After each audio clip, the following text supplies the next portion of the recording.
அவர்களை நாம் விமர்சிப்பதாக எண்ணித்தான் அர்த்தமற்ற குற்றச்சாட்டுகளை அள்ளி வீசி கொக்கரிக்கின்றனர். உண்மையில் நாம் அவர்கள் மீது இன்னும் முழுமையான விமர்சனத்தை தொடங்கவே இல்லை.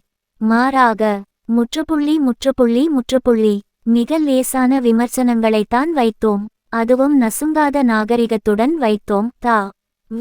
க தலைவர் விஜய் இன்னும் ஆரம்பிக்கவே இல்லை. அவர்களை நாம் விமர்சிப்பதாக எண்ணித்தான் அர்த்தமற்ற குற்றச்சாட்டுகளை அள்ளி வீசி கொக்கரிக்கின்றனர். உண்மையில் நாம் அவர்கள் மீது இன்னும் முழுமையான விமர்சனத்தை தொடங்கவே இல்லை. மாறாக மிக லேசான விமர்சனங்களைத்தான் வைத்தோம்.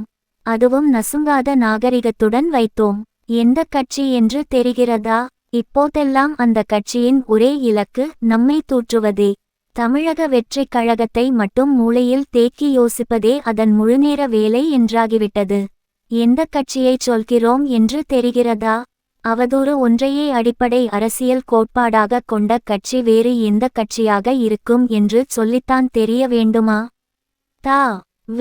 க தலைவர் விஜய்